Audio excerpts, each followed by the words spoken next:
जोहार साथियों, आज मैं आपके सामने एक विचाराधीन कैदी जो करीब करीब 1800 दिनों से अपनी भारत सरकार की जेल में है और अभी उनकी केस फाइल भी अभी सामने प्रस्तुत नहीं की गई है। उस पे विचार ही नहीं हो रहा है।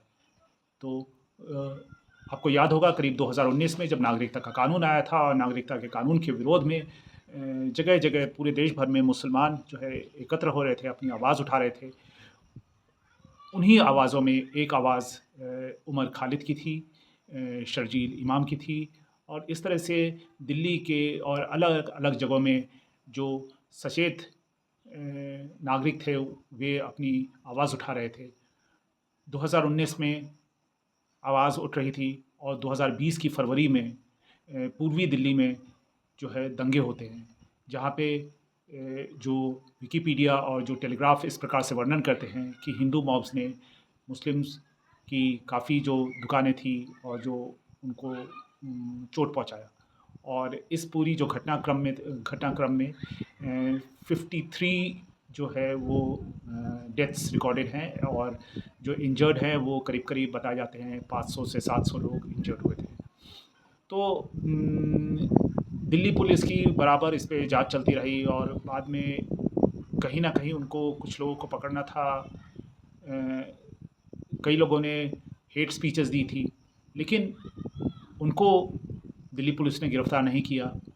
गिरफ़्तार किया तो हमारे एक युवा साथी जो जेएनयू के स्टूडेंट लीडर थे उमर खालिद, उनको अरेस्ट किया गया।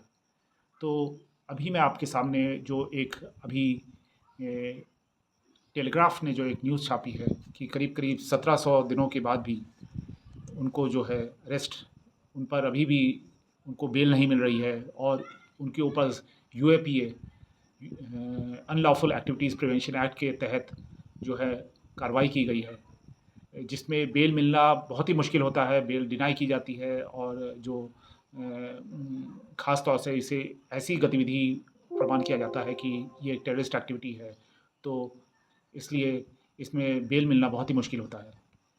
जो टेलीग्राफ की न्यूज़ है वो क्या बताती है? बिना सुनवाई के 1704 दिन जेल में गुजारना। सुप्रीम कोर्ट के अनुसार जमानत का नियम है, लेकिन उमर खालिद के लिए नहीं। पिता इलियास ने कहा, उमर जिसकी कोई गलती नहीं है, जो दंगों के दौरान दिल्ली में नहीं था, उसे जमानत देने से इनकार तक कर दिया गया है। जिन लोगों ने जघन्य अपराध किए उन्हें या तो गिरफ्तार नहीं किया जाता है या तुरंत जमानत पर रिहा कर दिया जाता है। दिल्ली दंगों की साजिश मामले में आरोपी मानवाधिकार कार्यकर्ता और जेएनयू के पूर्व छात्र नेता उमर खालिद ने बुधवार को बिना किसी मुकदमे के जेल में 1704 दिन पूरे किए। ये एक महीने पुरानी न्यूज़ है, तो आप समझ सकते हैं कि अभी 30 दिन और हो गए हैं। उमर और 17 अन्य, जिनमें 6 जमानत पर बाहर हैं, ने 2020 में नई नागरिकता व्यवस्था के विरोध में प्रदर्शन किए, उनमें भाग लिया, जिसके बारे में पुलिस का मानना था कि यह सांप्रदायिक दंगों को भड़काने की साजिश थी। उमर खालिद जबकि उस समय दिल्ली में नहीं थे, लेकिन बोला जाता है कि एक व्हाट्सएप समूह था और उस व्हाट्सएप समूह में जो चर्चाएं हो रही थी उसी चर्चाओं में ये दंगों की भी चर्चा उसी में हुई, वहीं पे प्लानिंग हुई, ऐसा कहते हैं। लेकिन अभी तक इसका कोई प्रूफ, इसका कोई हियरिंग, इस केस की अभी तक हियरिंग कोर्ट में नहीं हुई है। People's Union for Civil Liberties की अध्यक्ष कविता श्रीवास्तव ने इस अखबार को बताया, टेलीग्राफ को बताया, कि किसी व्यक्ति को बिना सुनवाई के लगभग 5 साल तक हिरासत में रखना गैरकानूनी है। उमर ने जमानत के लिए अदालत का रुख किया है, उसने मुकदमे को नहीं रोका है। चाहे वह उमर हो या कोई भी अन्य, कई लोगों को इसलिए टारगेट किया जा रहा है क्योंकि वे मुसलमान हैं। लिंचिंग के आरोपियों को सम्मानित किया जाता है।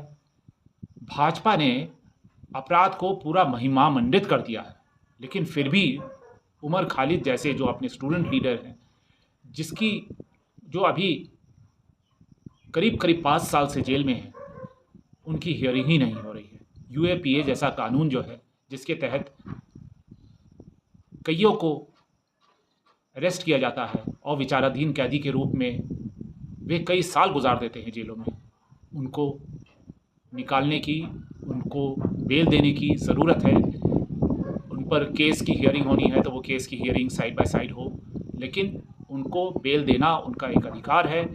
और यूएपीए जैसा कानून जिसमें बेल पाना बहुत ही मुश्किल है, ऐसे कानून को संशोधित करना चाहिए, हटाया जाना चाहिए। उमर खालिद जैसे युवा हमारे देश के लिए और हमारी जो पूरी समाज है उनके लिए बहुत ही वैल्यूएबल है। अभी जो न्यूयॉर्क में ज़ोहरान ममदानी जी हैं, वो जो एक डेमोक्रेट पार्टी की ओर से अभी उम्मीदवार बनने वाले हैं, उन्होंने भी अभी पिछले कुछ महीनों पहले उमर खालिद के पक्ष में अपनी बात रखी थी। और इस तरह से विभिन्न स्तरों पे अलग-अलग लोग अलग-अलग जगह पे ऐसे प्रिजनर्स के बारे में, प्रिजनर्स राइट्स के बारे में बात कर रहे हैं। और हमें ज़रूरत है साथी कि ऐसे जो युवा है, 37 ईयर्स के युवा, जिन्होंने जो जेएनयू में डेमोक्रेटिक स्टूडेंट्स यूनियन के नेता थे और उन्होंने नागरिकता कानून के विरोध में अपनी आवाज़ उठाई। यूनाइटेड अगेंस्ट हेट के एक लीडर थे। यूनाइटेड अगेंस्ट हेट वह संगठन था जिसने लिंचिंग के विरोध में अपनी आवाज़ उठाई। और इसके बाद फिर मुसलमानों के प्रति जो उनको उनके अधिकारों को संकुचित करने का और उनको कागज़ दिखाने का जो एक कानून आया, उनसे मांग की जाने लगी। और जो सीए सिटीजन्स अमेंडमेंट एक्ट आया, जिसमें सभी धर्मों के लोगों को भारत में मान लिया गया, लेकिन उनको सिटीजन्स बनाए रख जाने की एक कानून आया, लेकिन मुसलमानों के को एक दरकिनार कर दिया गया। ऐसे कानूनों के विरोध में उन्होंने अपनी आवाज़ उठाई। इतना ही साथी, ये लड़ाई ज़रूर वे सभी विचाराधीन कैदी जीतेंगे जो इस व्यवस्था से संकट में हैं। और यह जो व्यवस्था है, ये तब तक एक कैदी को मुजरिम बना के एक रखती है जब तक कि उसका केस सुना नहीं जा रहा है, तब तक भी उसको जेल में रखती है। जेल से विचाराधीन कैदियों को निकाला जाना चाहिए, उमर खालिद को निकाला जाना चाहिए। और हम जानते हैं कि स्टैन स्वामी जो 83 ईयर्स के थे, एक जेसुइट प्रीस्ट थे, सामाजिक कार्यकर्ता थे, उनकी भी मृत्यु जेल में हुई। तो साथ ही सभी विचाराधीन कैदियों के लिए हम अपनी आवाज़ उठाएं और हम सरकार से डिमांड करें कि बेल जो है एक अधिकार के रूप में सभी को दिया जाना चाहिए। धन्यवाद साथी।